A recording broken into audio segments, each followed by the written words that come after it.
भगवान श्री कृष्ण ने जब मोहिनी रूप धारण किया तो उनके सौंदर्य पर 33 करोड़ देवता मोहित हो गए। सभी देवताओं ने मन में यही कामना हुई कि ऐसी सुंदरी उनकी पत्नी बन जाए, परंतु केवल एक देवता ऐसे थे जिनके मन में मोहिनी के प्रति इस तरह का भाव नहीं आया। वे थे सूर्यदेव। सूर्यदेव ने मोहिनी रूप को देखकर मन ही मन कहा, यदि ये मेरी पुत्री बन जाए तो मेरा जीवन धन्य हो जाए। सूर्यदेव की इस भावना को समझकर भगवान श्री कृष्ण ने उनकी ओर कटाक्ष किया और संकेत किया कि उनकी इच्छा पूर्ण होगी। समय बीतने के बाद सूर्यदेव ब्रजभूमि में वृषभानु महाराज के रूप में अवतरित हुए। वृषभानु जी ने तपस्या की और ब्रह्मा जी से प्रार्थना की कि उन्हें ठाकुर जी की पुत्री के रूप में प्राप्ति हो। ब्रह्मा जी ने उनकी प्रार्थना को श्री हरि तक पहुंचाया। ठाकुर जी ने विचार किया कि वे नंद यशोदा और देवकी वासुदेव के यहाँ पुत्र के रूप में जन्म लेने वाले हैं, लेकिन प्रेम की स्थापना के लिए एक विशेष अवतार लेना होगा। ठाकुर जी ने अपने रूप को दर्पण में देखा और उस दर्पण में उन्हें ऐसा रूप दिखाई दिया जो स्वयं ठाकुर जी को भी मोहित कर गया। यह रूप ठाकुर जी का ही स्त्री रूप था।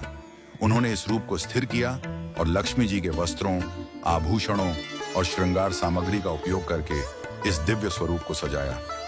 जब यह स्वरूप पूर्ण हुआ तो ऐसा प्रतीत हुआ मानो सूर्य और चंद्र का एक साथ मेल हो गया हो। यह दिव्य तेज इतना अद्भुत था कि स्वयं ठाकुर जी भी नेत्र मूने को विवश हो गए। जब उन्होंने नेत्र खोले तो उनके सामने श्री राधा रानी का दिव्य स्वरूप प्रकट हुआ। श्री राधा के प्राकट्य का समय सुबह 4 बजे का था, जो ब्रह्म मुहूर्त का समय है। भगवान के अन्य अवतारों का प्राकट्य दोपहर 12 बजे या रात्रि 12 बजे होता है, परंतु राधा रानी का जन्म ब्रह्म मुहूर्त में हुआ, जो नए दिन की शुरुआत का प्रतीक है।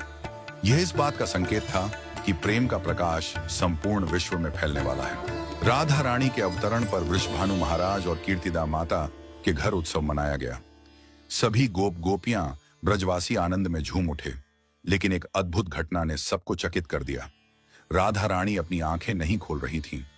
वृषभानु महाराज और माता कीर्तिदा इस बात को लेकर चिंतित हो गए। कई साधु संत और विद्वान उनके दर्शन करने आए, लेकिन किसी के भी प्रयास से राधा रानी ने अपनी आंखें नहीं खोली। तभी देवताओं के आग्रह पर नारद मुनि वहां आए। उन्होंने राधा रानी के पास बैठकर उनकी स्तुति की। नारद मुनि ने जैसे ही स्तुति गाई, राधा रानी ने पहली बार अपनी दिव्य नेत्रों से नारद मुनि की ओर देखा। उस समय राधा रानी का स्वरूप ऐसा था मानो मृग नयनी सुंदर बालिका अपने पालने से झांक रही हो। यह दृश्य देखकर नारद जी आनंद से झूम उठे। उन्होंने अपनी वीणा और करताल बजाकर कीर्तन प्रारंभ कर दिया और गाने लगे, जय राधे जय वृंदावन वासिनी। वृषभानु महाराज यह अद्भुत दृश्य देखकर भाव विभोर हो गए। उन्होंने राधा रानी को प्रणाम किया और स्वयं को धन्य माना। उन्होंने अनुभव किया कि उनकी पुत्री कोई साधारण बालिका नहीं, बल्कि साक्षात देवी हैं। इस प्रकार श्री राधा का अवतरण प्रेम की स्थापना के लिए हुआ।